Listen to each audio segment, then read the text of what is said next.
What if your wedding anniversary became the day you discovered your marriage never really existed? My phone wouldn't stop buzzing. Friends sent warm wishes. Colleagues left polite messages. Even the house staff smiled a little softer when they saw me. Everyone remembered the date. Everyone except my husband. Or maybe Daniel remembered. He just didn't care enough to show it. He didn't look up from his laptop. "Did you email the report?" Same tone he used with assistants. Flat, efficient, distant. People used to say Daniel was emotionally reserved.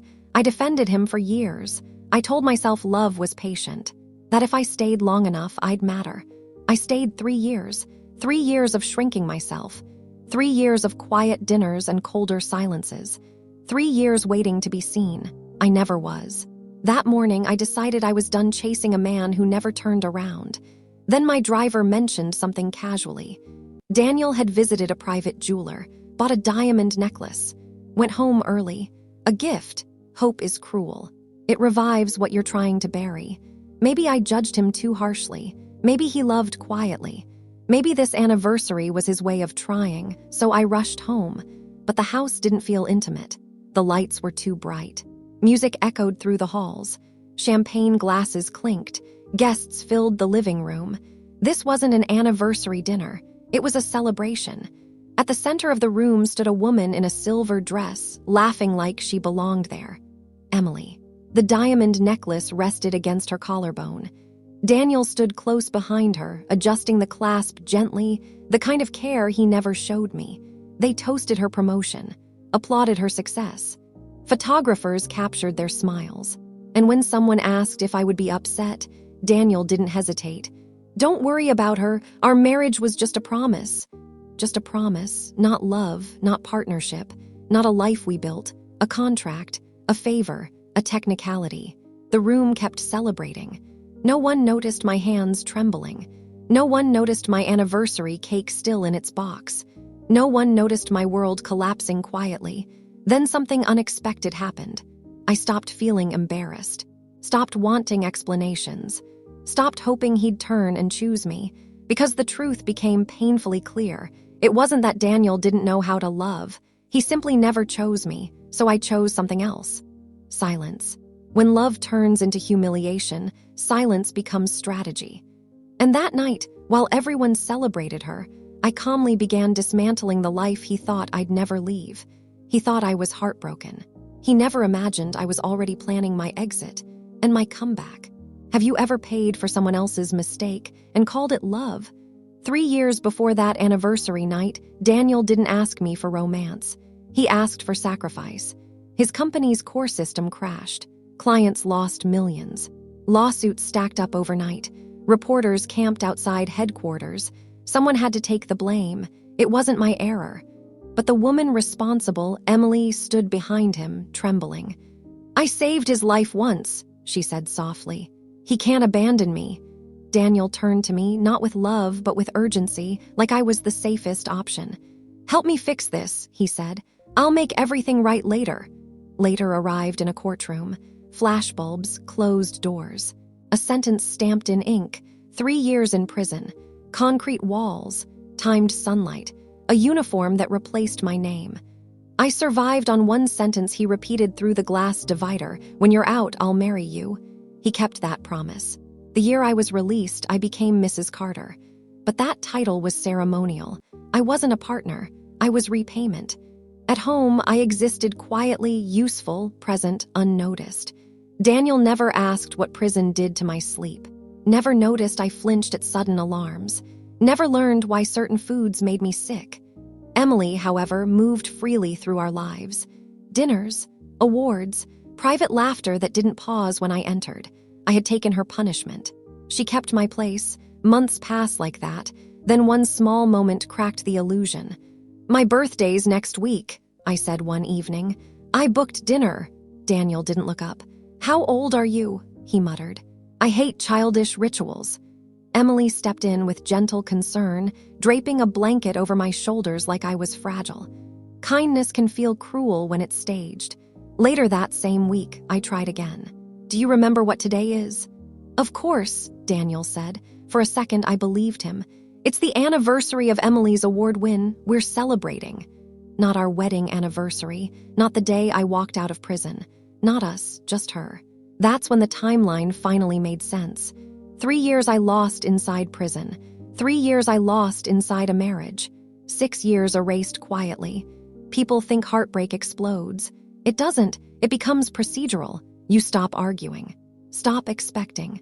Start documenting exits. And that night, I stopped being grateful for survival. I started preparing my departure.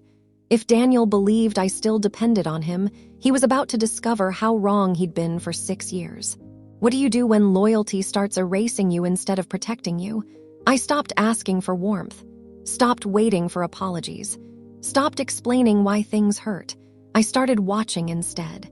Silence becomes powerful when you use it with purpose. For years, I worked inside Daniel's company as his executive assistant. Invisible, reliable, trusted.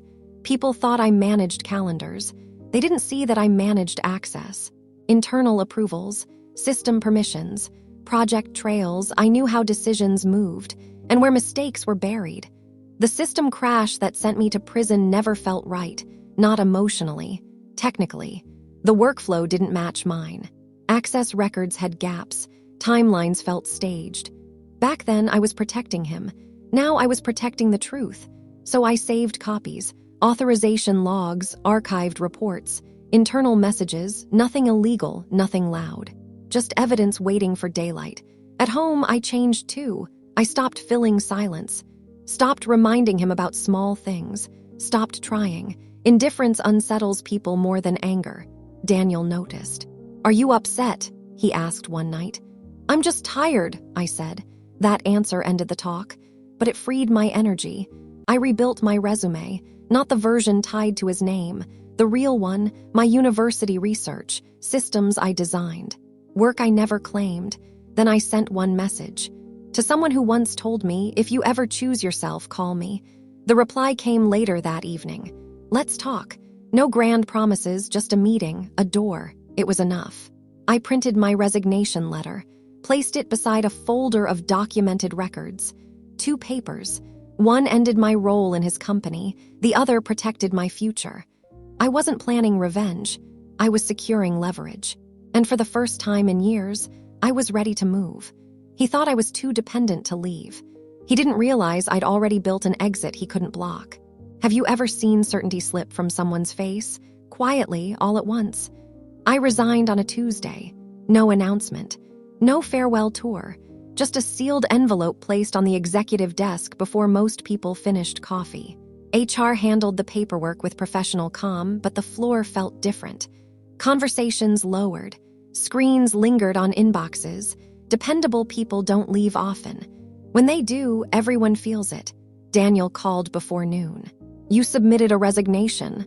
Like a system glitch needed fixing. "Yes." A pause, papers shifting on his end. "This is about Emily," he said. "You're overreacting." Overreacting. 3 years in prison. 3 years in a marriage that felt like storage, filed under emotion. "I've accepted another position," I said. Even tone, no edges. "You built your career here." I let the sentence pass. By afternoon, my office was a series of small decisions. Books I bought myself. Drafts with my name in the metadata. An access badge set square with the desk grain. Nothing dramatic, just finished. In the lobby, Deputy Director Hayes stepped out of the elevator as I approached the doors. "I heard," he said, a brief look at the box in my hands. "Leighton Systems?" I nodded. He offered a firm handshake. "Good move. They value architects, not assistants." Daniel arrived in time to catch the last words. Something shifted in his expression, not anger, not distance. Recognition. "You're rushing this," he said. "Let's talk." "We are talking," I replied. I handed him a second envelope. "Personal records," I said. He weighed it in his palm like paper could explain gravity. I didn't stay to watch him open it. Some decisions don't need an audience. They need timing. The doors parted. Air changed. Noise softened behind me. I stepped forward with empty hands. Inside that envelope was the truth he'd postponed for years, and the proof I no longer needed him to believe me. Daniel opened the envelope that evening. Not in front of an audience, not with confidence. Alone, inside was a timeline. System access logs, authorization trails, archived internal messages. Nothing dramatic, just facts aligned. The breach that sent me to prison didn't start with my credentials. My access was added later. Manual overrides, backdated approvals. Gaps sealed after the damage was done. And one name repeated across the records. Emily, along with something else. My original incident report, the one I filed 3 years ago, never reached the board. It was marked resolved and redirected internally, closed before it was read. There was also a statement, signed, notarized. I wasn't asking for revenge. I was requesting a formal review, independent audit, external oversight, full disclosure to stakeholders, no accusations, no press, just process. The kind Daniel trusted most. By morning, emergency meetings filled his calendar. Legal called first, compliance followed. Then the board. Questions don't shout. They surround.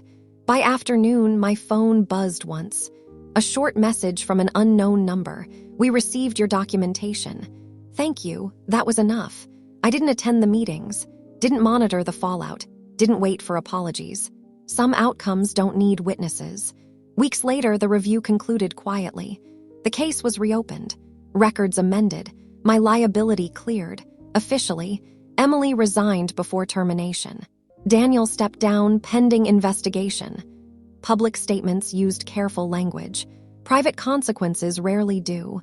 I framed one page from the report, not as a trophy, as a receipt, proof that truth doesn't expire. And silence, used well, is louder than accusation. I changed my number, started my new role, booked a one-way ticket I'd postponed for years. Closure isn't a scene, it's a direction. I didn't get revenge. I got my name back, and a future no one could sign away.